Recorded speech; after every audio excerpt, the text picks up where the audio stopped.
বন্ধুরা, welcome to eternal Deepak sports. আর আজকে এই চ্যানেলে তোমাদের সাথে আলোচনা করব শুধুই মোহনবাগান নিয়ে, যেখানে আলোচনায় রয়েছে যে মোহনবাগানে এই মুহূর্তে সপ্তম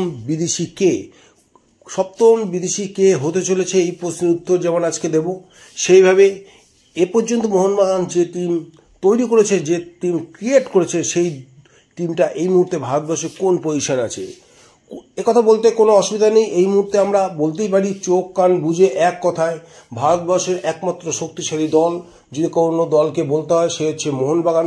শুধু আজকে নয়, গত বছর নয়, বেশ কয়েক বছর ধরে মোহনবাগান কিন্তু ভারতবর্ষে ডমিনেট করে আসছে। সুতরাং এই মুহূর্তে মোহনবাগান যে দল গঠন করেছে, একদম সেই দলটাকে নিয়ে যদি আমরা বিচার করি, আর পাশাপাশি যদি আমরা ইস্টবেঙ্গল বা বাদ বাকি যে দলগুলো আছে সেই দলগুলো তো ঠিকমতো নিজেদের টিমকে গুছিয়ে উঠতে পারেনি। সেই নিরিখে আমরা চোখ কান বুঝে বলে দিতে পারি এই মুহূর্তে এই পর্যন্ত ইন্ডিয়ার সর্বশ্রেষ্ঠ টিম, সবথেকে শক্তিশালী, সবচেয়ে ভয়ঙ্কর টিম মোহনবাগান কি বলা হবে। কিন্তু যদি বলা হয় দক্ষিণ এশিয়ার মধ্যে সেরা টিম কোনটি, সেটা নিয়ে আলোচনা আছে। মোহনবাগান এই মুহূর্তে কিন্তু ডমিনেট করছে দক্ষিণ এশীয় সমস্ত দেশগুলির মধ্যে। সুতরাং মোহনবাগানের একটা কিন্তু সামনে দারুণ চান্স আছে, দারুণ সুযোগ আছে ACL 2 এ কিছু করা। কিন্তু প্রশ্ন হচ্ছে মোহনবাগানের সপ্তম বিদেশিকে।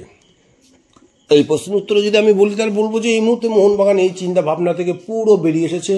সপ্তম বিদেশি নিয়ে আর তাদের কোনো চিন্তা নেই, এবং সপ্তম বিদেশি এই মুহূর্তে নিয়োগের কোনো পরিকল্পনা নেই। সুতরাং এই 6 জন বিদেশিকে নিয়েই, 6 জন ফরেনারকে নিয়েই কিন্তু মোহনবাগানকে টিম সাজাতে হবে, এবং ACL 2 ISL সমস্ত টুর্নামেন্টে কিন্তু অংশগ্রহণ করতে হবে।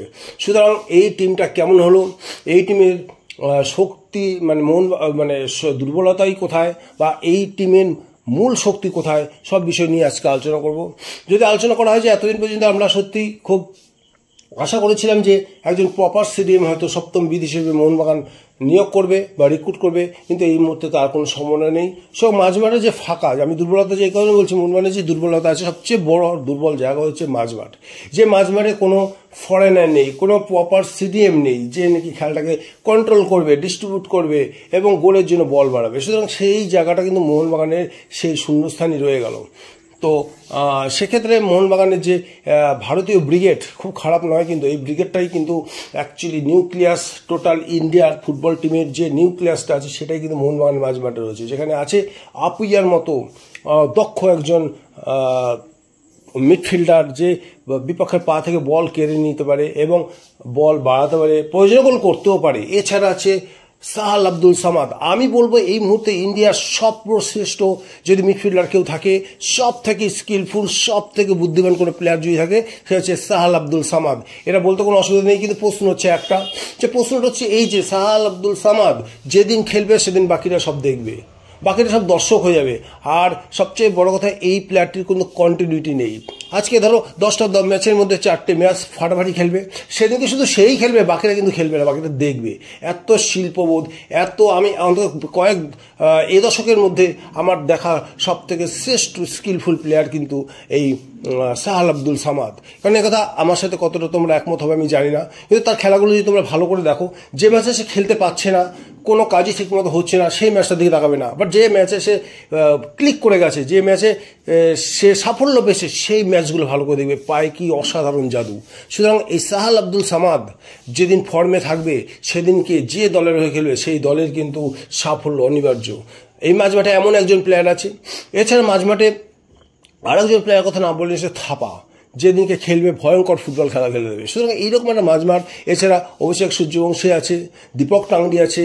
ভারতীয় ব্রিগেড নিয়ে যতই মাঝমাঠ তৈরি হোক, তারা কিন্তু সেই কন্টিনিউটি বজায় রাখতে পারছে না কোনো প্লেয়ারই। আমি একমাত্র আপুইয়াকে বাদ দিয়ে বাকি কোনো প্লেয়ারই কিন্তু সেইভাবে সিরিয়ালি, ধারাবাহিকভাবে যে ভালো খেলছে তা কিন্তু নয়।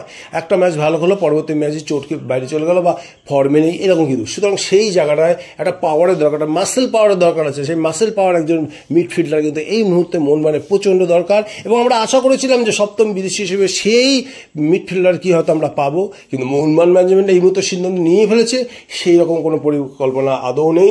যদি ACL 2 পরের দিকের ম্যাচগুলোতে যদি দরকার হয়, সেক্ষেত্রে মোহনবাগান হয়তো সই করিয়ে নিতে পারে পরবর্তী ট্রান্সফার উইন্ডোতে।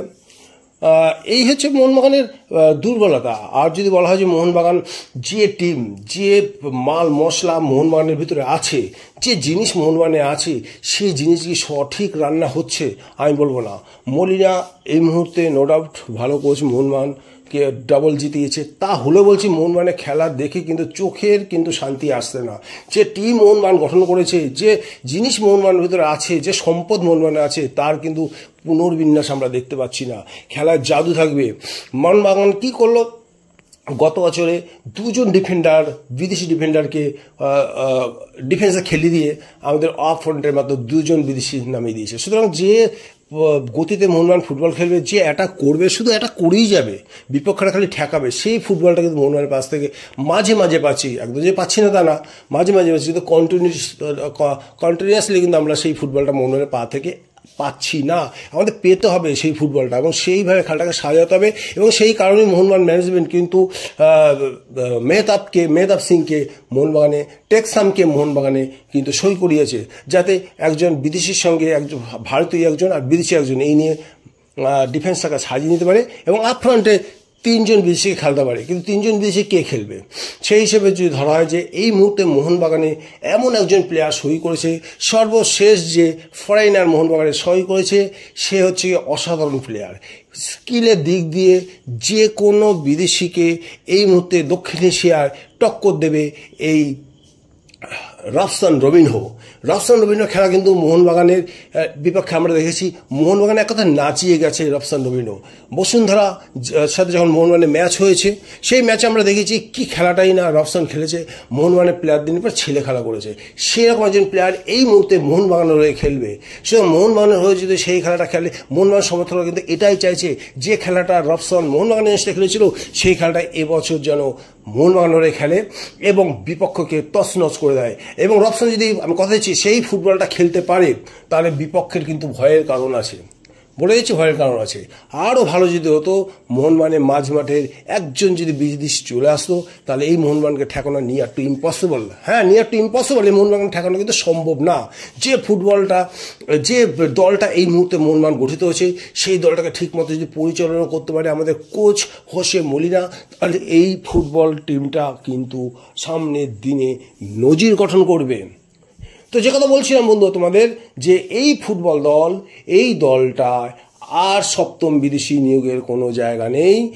পরবর্তীকালে কি মেন্টালিটি কি চেঞ্জ হতে পারে ম্যানেজমেন্টের, সে বলা যাচ্ছে না। তারপর দেখা যাবে কি হবে। তো আপাতত মোহনবাগানে যে টিম আছে, মোহনবাগানে ফরওয়ার্ডে যে প্লেয়াররা আছে, যে কোনো প্লেয়ার যে কোনো দিনে খেলার রং যে কোনো সময় চেঞ্জ করে দিতে পারে। দিমিত্রি পেট্রোরাস থেকে, কামিন্স থেকে শুরু করে, ম্যাকলারেন থেকে শুরু করে, এবং ডিফেন্সে টম আলড্রেড এবং আলবার্টো রড্রিগেজের মধ্যে যে কোনো একজনকে নামিয়ে খেলাতে হবে, তাহলে আক্রমণ ভাগ কিন্তু আরও ক্ষুরুদার হবে। তো এই ছিল আজকে আমার ভিডিওটা যদি তোমাদের ভালো লাগে, লাইক এবং শেয়ার করতে একদম ভুলবে না। আর যারা এখনও পর্যন্ত আমার চ্যানেলটাকে সাবস্ক্রাইব করোনি, কেন এত ওয়েট করছো? সাবস্ক্রাইব করে ফেলো নতুন নতুন ভিডিও আপলোড পাওয়ার জন্য। আর ভিডিও দেখার জন্য তোমাদের অসংখ্য ধন্যবাদ জানাবো। আবার দেখা হবে নতুন কোনো ভিডিওতে। বাই।